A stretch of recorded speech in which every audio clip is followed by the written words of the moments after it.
हाँ, तो पहले वीडियो में मैंने आपको बताया था डॉबे-राइनर का त्रिक सिद्धांत। उसके बाद हमने आपसे बात की थी न्यूलैंड का अष्टक का नियम, और इसके बाद मेंडलीफ का आवर्त नियम हमने आपको बताया। तो मेंडलीफ ने जो आवर्त नियम दिया वो क्या था कि तत्वों के भौतिक और रासायनिक गुण, तत्वों के भौतिक और रासायनिक गुण उनके परमाणु भारों के आवर्ती फलन होते हैं। यानी मेंडलीफ का आधार क्या था? परमाणु भार। अब जो पुस्तक आपकी चल रही है वो है एनसीईआरटी की, उसमें इन बातों का बहुत ध्यान रखना पड़ेगा कि टेक्निकल रूप से आप कितने मजबूत हैं, छोटी छोटी बातों का ज्ञान आपको कितना है। इसमें बड़ी बड़ी चीज़ें नहीं लिखवाते। तो नॉलेज के आधार पर आपको इन चीज़ों का आपसे पूछेगा, साहब मेंडलीफ का आधार क्या था? तो आप क्या कहोगे? परमाणु भार। तो तत्वों के भौतिक एवं रासायनिक गुण उनके परमाणु भारों के आवर्ती फलन होते। यानी अगर तत्वों को उनके बढ़ते हुए परमाणु भारों के क्रम में रखा जाए, जैसे मैंने उस दिन लिखा था लिथियम बाकोनोफानी, और इधर सोडियम मैग्नीशियम अल्सिपासुकाला, तो तत्वों को यदि उनके बढ़ते हुए परमाणु भारों के क्रम में रखा जाए तो एक निश्चित अंतराल के पश्चात समान गुणों वाले तत्वों की पुनरावृत्ति होती है। इसे हम आवर्तता कहते हैं। तो इनको मैंने बढ़ते हुए परमाणु भारों के क्रम में रखा तो क्या देखा? लिथियम के गुणधर्म सोडियम से मिले, बेरिलियम के मैग्नीशियम से मिले, बोरॉन के एल्युमिनियम से मिले। इस तरह से इनके गुणधर्म बढ़ते, लेकिन इसमें कुछ दोष उत्पन्न हो गए। मेंडलीफ की सारणी को क्यों त्याग दिया गया? इसके बाद फिर मोजली ने सारणी प्रस्तुत की। तो मेंडलीफ की सारणी को इसलिए त्याग दिया गया, इसके दोष। तो पहला मेंडलीफ के दोष,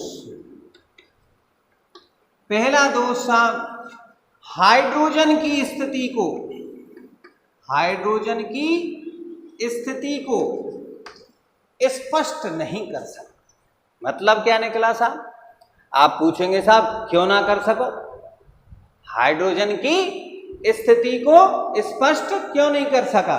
तो कहने का मतलब है कि जो हाइड्रोजन है उसके गुणधर्म कईयों से मिलते थे, क्षारीय धातुओं से भी मेल खाते थे। तो उसका हिसाब ये का भाई क्षारीय धातुओं के साथ रखो। हैलोजन से भी इनके गुणधर्म मेल खाते थे, हैलोजन के साथ रखिए। और कार्बन सिलिकॉन से के साथ भी इनके मेल गुणधर्म खाते थे। तो इसका मतलब इसको कहाँ रखा जाए? इसकी स्थिति को स्पष्ट नहीं कर सकता। इसके बारे में अपन एस ब्लॉक में पूरी बातें बढ़िया, हाइड्रोजन का जो पार्ट है तुम्हारा उसमें इस बारे में पूरी बात कहेंगे कि आवर्त सारणी में हाइड्रोजन को विशिष्ट स्थान की आवश्यकता क्यों पड़ी। तो मैंने अभी अभी आपको बताया, इस पर पूरी डिटेल में बात करेंगे अपन कि हाइड्रोजन के जो गुणधर्म हैं वो क्षारीय धातुओं से मेल खाते, क्योंकि इसकी भी +1 ऑक्सीकरण अवस्था है, क्षारीय धातुओं की भी +1 ऑक्सीकरण अवस्था है। ये भी अपचायक के रूप में काम आता है, वो भी अपचायक के रूप में काम। ऐसे ही इनके गुणधर्म हैलोजन से मिलते हैं। ये द्विअणुक H2 बनाता है, वो Cl2Br2 बनाते हैं। ऐसे कई सारे गुणधर्म इनके मिलते हैं जिनकी चर्चा हम हाइड्रोजन वाले पार्ट में आगे करेंगे। तो कहने का मतलब पहला दोष इसका क्या था कि हाइड्रोजन की स्थिति को स्पष्ट नहीं कर सका। दूसरी बात, अपने नियम का पूर्ण पालन नहीं किया। मतलब क्या हुआ? यानी कि इसने जो आवर्त नियम दिया उस आवर्त नियम का इसने पूर्ण पालन नहीं किया। क्या किया साहब उसने? यानी नियम क्या था? बढ़ते हुए परमाणु भारों के क्रम में लिखना। नियम क्या था इसका? बढ़ते हुए परमाणु भारों के। तो इसने उस बात का पालन नहीं किया। कैसे? आर्गन को पोटेशियम से पहले रखा, इसका परमाणु भार ज्यादा था, इसका कम था। निकिल को कोबाल्ट से पहले लिखा, टी को आयोडीन से पहले रखा। तो ये दोष हो गए कि जिनका परमाणु भार कम है उसको बाद में रख रहे हो, और जिनका परमाणु भार अधिक है उसको पहले रख रहे हो। और आपका नियम क्या कहता है कि तत्वों को यदि बढ़ते हुए परमाणु भार के क्रम में रखा जाए तो समान गुणों वाले तत्वों की पुनरावृत्ति होती। तो अपने नियम का पूरा पालन नहीं किया। कैसे? आर्गन को पोटेशियम से पहले रखा, निकिल को कोबाल्ट से पहले रखा, टेलुरियम को आयोडीन से पहले। तो दो दोष हो गए। एक तो हाइड्रोजन की स्थिति को स्पष्ट नहीं कर सका, दूसरा दोष अपने आवर्त नियम का पूर्ण पालन नहीं किया। तीसरी बात देखें जरा, असमान गुणों वाले तत्वों को एक साथ रखा। तीसरी बात क्या? जिनके गुणधर्म असमान हैं, असमान गुणों वाले तत्वों को एक साथ रख दिया गया। कैसे? देखो साहब, लिथियम, सोडियम, पोटेशियम ये क्षारीय धातु हैं। इन क्षारीय धातुओं के साथ उसने उत्कृष्ट धातुओं को रख दिया। कौन कौन से? Cu, Ag, Au, ये उत्कृष्ट धातु हैं और ये क्षारीय धातु हैं। क्षारीय धातु क्यों कहते हैं? क्योंकि इनका जलीय विलयन क्षारीय प्रकृति का होता है। ये उत्कृष्ट धातु क्यों कहते हैं? क्योंकि इनकी क्रियाशीलताएं कम होती हैं। जैसे सोना है, सोने की क्रियाशीलता बहुत कम है। आपको पता है इस समय 56,000 को भाव चल रहा है, सोना क्रिया करवे लगो तो क्या स्थिति बनेगी? तो ये सबसे कम क्रियाशील है, सोना क्रिया नहीं करता। नहीं तो कितना नुकसान है, रोज ही ना घट जाएगा सोना, तो भाव कितना बढ़ रहा है। तो इस हिसाब से उसने क्या किया कि असमान गुणों वाले तत्वों को सारणी में एक साथ रख दिया गया। चौथी बात, समस्थानिकों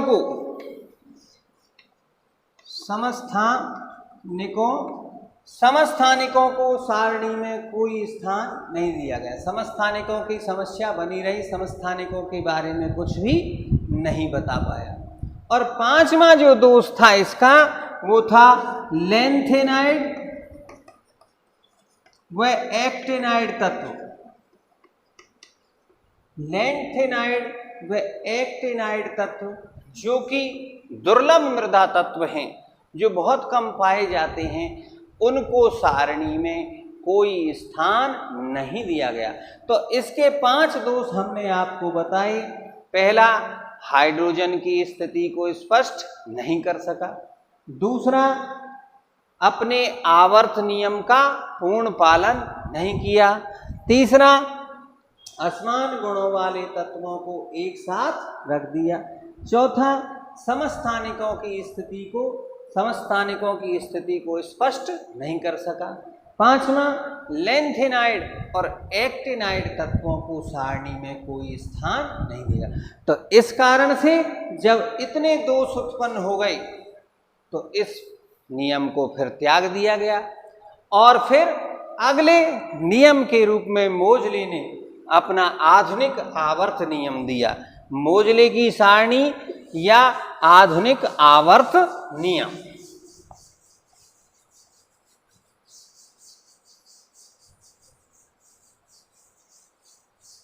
मोजले की सारणी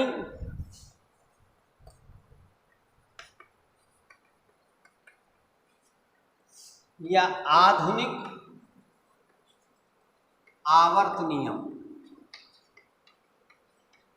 तो ये जो मेंडलीफ ने सारणी बनाई थी, इस मेंडलीफ की सारणी में क्या था, बनाने की उसको आवश्यकता नहीं है, मैं वैसे ही रफली बना रहा हूं उसको।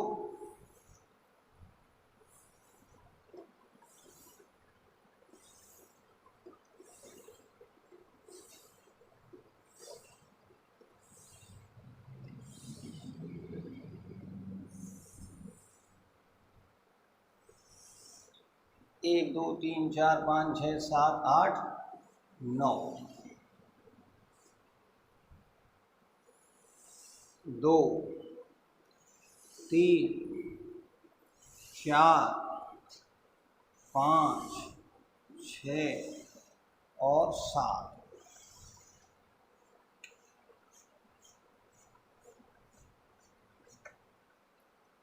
फर्स्ट, सेकंड, थर्ड, फोर्थ, 5, 6, 7, 8 और 0, और इनको ए बी उपवर्गों में A B A B A B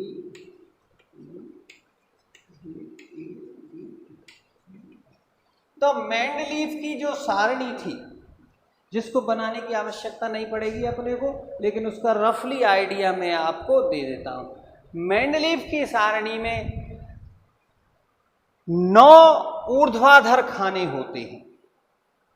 9 ऊर्ध्वाधर खाने, 1 2 3 4 5 6 7 8 9, इनको 1 से 8 तक रोमन संख्या में और 0 वर्ग द्वारा बताया गया। यानी मेंडलीव ने 2 भागों में सारणी को बांटा, एक आवर्त और एक वर्ग।